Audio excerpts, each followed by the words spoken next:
Welcome once again.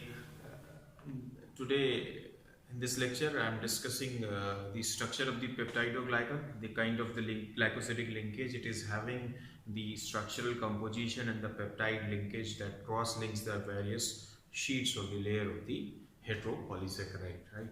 So, the rigid component of bacterial cell wall.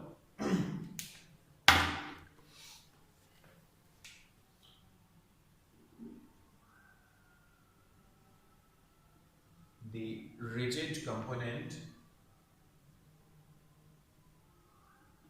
of bacterial cell wall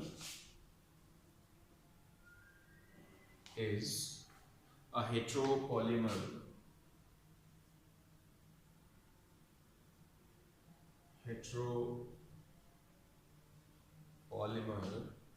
of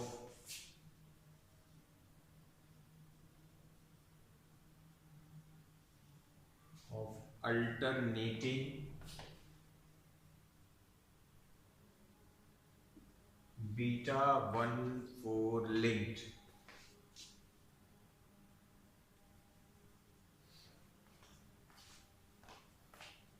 NAG and NAM molecules.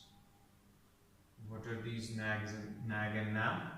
ये जो NAG है क्या है?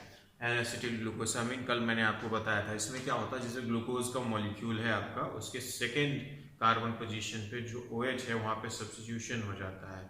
ठीक है, पहला सब्स्टिट्यूशन मैंने आपको बताया था, क्या बताया था, पहले उस पर अमीनो ग्रुप लगा था। ठीक है तो वो क्या बन गया था, ग्लूकोसामीन बना हुआ था। फिर क्या हुआ था, जो अमीनो ग्रुप है उस पर एसिटाइलेशन हो गया था, CH3C डबल बॉन्डो आके जुड़ गया था, तो फिर क्या बन गया था, एन एसिटिल ग्लूकोसामीन बन गया था। ये बात कल मैंने आपको बताई थी। और इसी के साथ मैंने आपको बताया था कि म्यूरेमिक एसिड में क्या होता है, सेकेंड पे जो सब्स्टिट्यूशन है वो तो रहता ही रहता है। ठीक है ना। उसके बाद क्या होता है, जो थर्ड वाला पोजीशन है, थर्ड कार्बन है, उस पर जो OH है वहाँ पे भी सब्स्टिट्यूशन हो जाता है, वहाँ पे म्यूरेमिक एसिड का फंक्शनल ग्रुप लग जाता है, तो एन एसिटिल म्यूरेमिक एसिड में कन्वर्ट हो जाता है। तो ये जो आपका पेप्टाइडोग्लाइकन है, इसमें दो तरीके के आपके मोनोसेक्राइड्स हैं, वो आपस में किससे जुड़े हुए हैं, बीटा 1,4 ग्लाइकोसिडिक लिंकेज से जुड़े, यानी कि जो उनका कॉन्फ़िगरेशन है यहाँ पे उन मोनोसेक्राइड्स का वो बीटा में है, तो बीटा 1,4 ग्लाइकोसिडिक लिंकेज हुआ। ठीक है, और उसके बाद उसमें जो है क्रॉस लिंकिंग है। ठीक है, the linear polymers lie side by side in the cell wall. The linear polymers, hopefully it is visual, yes, polymers lie side by side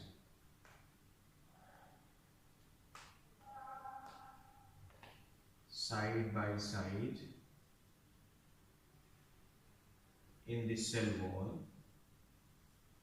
तो ऐसे चेन होगी लीनियर, फिर एक चेन, फिर दो चेन, फिर ऐसे इस तरीके की चेन होगी, और उसमें क्या हो जाएगा, ठीक है, cross linked by short peptides, side by side cross linked by short peptides. ये पेप्टाइड्स हैं क्या बेसिकली, अभी आप लोगों ने पेप्टाइड्स पढ़ा नहीं है, जो अमाइनो एसिड के जो यूनिट है short peptides, the exact structure of which, बताता हूँ आपको ये पेप्टाइड्स क्या है, the exact structure of which depends upon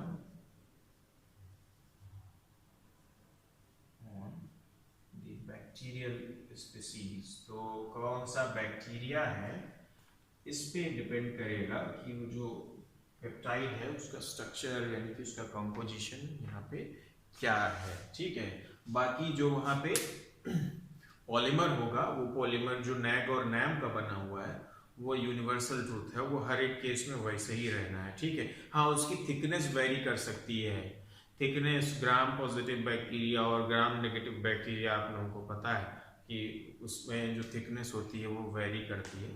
तो वो एक अलग केस है, वो माइक्रोबायोलॉजी वालों से समझिएगा। हालांकि उसमें समझने के लिए कुछ भी नहीं है, अगर आपको ये पता होगा तो वो भी समझ जाएंगे आप। तो बेसिकली द लीनियर, ये एक बार इसको फिर देख लेते हैं। The rigid component of bacterial cell wall is a heteropolymer of alternating bracket में लिखा बीटा 1,4, यहाँ पे 1 मिसिंग है, beta 1,4 linked NAG and NAM molecules, that is N-acetylglucosamine and N-acetylmuramic acid। उसके बाद क्या लिखा हुआ, the linear polymer lie side by side. जो लीनियर पॉलीमर है काहे का बना हुआ, नैग और नैम का, वो आपस में कैसे जुड़े हुए हैं, बीटा 1,4 ग्लाइकोसिड लिंकेज से जुड़े हुए हैं। Those polymers lie side by side in the cell wall cross linked by short peptides. तो उसमें क्रॉस लिंकिंग हुई है, एक लेयर दूसरी लेयर से क्रॉस लिंकिंग हुई है, या वेल्डिंग जैसा कह लीजिए, जिसे वेल्ड करके जोड़ देते हैं, right. Short peptides the exact structure of which depends upon the bacterial species. तो कौन सी बैक्टीरियल स्पीसीज है उस पर डिपेंड करता है उसका स्ट्रक्चर कैसा होगा, जैसे मैंने आपको बताया कि ग्राम पॉजिटिव ग्राम नेगेटिव में भी वेरी करता है, ठीक है। तो ये पेप्टाइड है क्या, बेसिकली पेप्टाइड क्या है, जब अमाइनो एसिड को, अमाइनो एसिड क्या है, बिल्डिंग ब्लॉक्स हैं किसके, प्रोटीन के। जैसे ये दीवार है, एक दीवार है पूरी आपके पीछे, ये मेरे पीछे दिख रही है, शायद बोर्ड के वजह से ना दिख रही है, कोई भी दीवार है, उसमें बहुत सारी ईंटें लगी हुई हैं। वो जो इंडिविजुअल ईंटें हैं, आप ऐसे समझ लीजिए कि वो इंडिविजुअल अमाइनो एसिड्स हैं, ठीक है।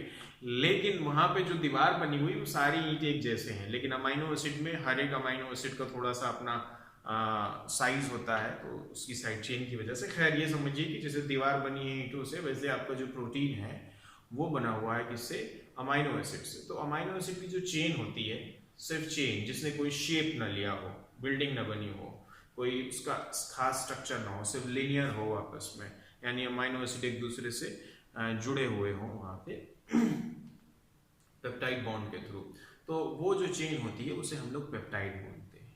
वो वही चेन जब फोल्ड करके एक स्ट्रक्चर बना देती है, एक शेप ले लेती है, सेकेंडरी टर्शियरी या क्वाटरनरी, 2 डिग्री 3 डिग्री या 4 डिग्री, तो वो प्रोटीन कहलाते हैं, ठीक है। तो यहाँ पे ये चीज है, ठीक है। तो बेसिकली ये पेप्टाइड क्रॉस लिंक करता क्या है, the peptide cross links weld the polysaccharide chain into a strong sheath.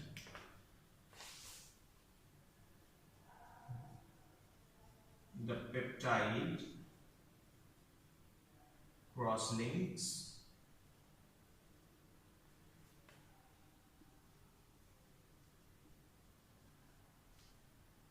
right weld, welding वाला वेल्ड है, जोड़ देना, ठीक है। वेल्ड द पॉलीसेकेराइड चेन, कौन सी पॉलीसेकेराइड चेन, वही वाली जो नैग और नैम से बनी है, polysaccharide chain into a sheath that envelops the entire cell, into a sheath that envelops the entire cell। तो जो पूरी सेल है, यानी कि हम बैक्टीरिया की बात कर रहे हैं, entire cell, and also prevents cellular swelling and lysis due to the osmotic entry of water, right? This visible? Yes, visible. This also prevents the cellular swelling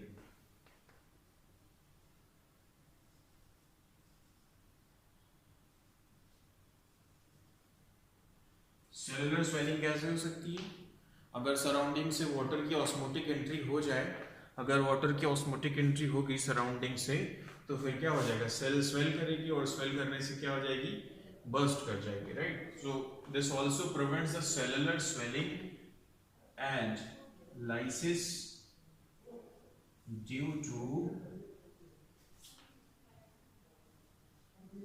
osmotic entry of water, due to osmotic entry